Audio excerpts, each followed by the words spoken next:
Pendant que dans le ciel passe Oumuamua l'éclaireur, peut-être signe d'une civilisation inconnue, Oumuamua, voile solaire, poussé par la lumière, des cendres de la catastrophe volettent comme de fragiles éphémères et blanchissent l'air. La fille marche dans la ville et laisse son cerveau libre.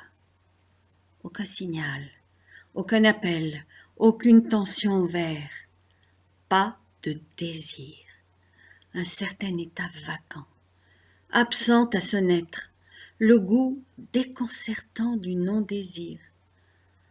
Chaque nuit mourante, chaque jour plus vraiment vivante, le goût terrible du non-désir.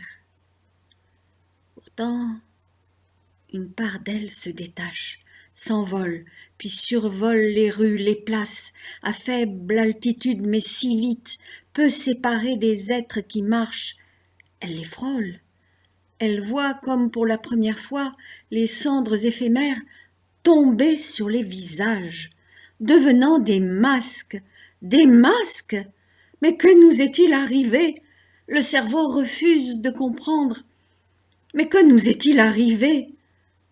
Ce goût de dégoût dans la bouche, ses yeux ouverts comme sur une nuit aveugle.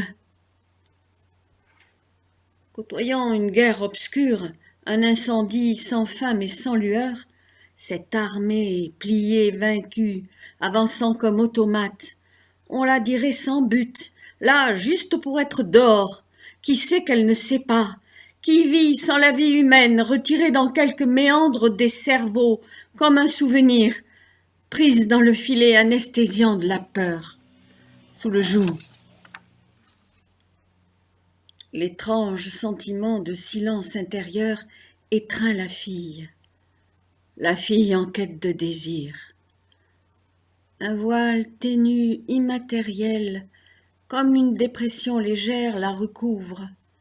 D'un joli geste, elle s'en dégage, espérant le dissoudre dans le mouvement énergique de sa marche à la recherche de son désir. Narkinal, la fille en quête de désir.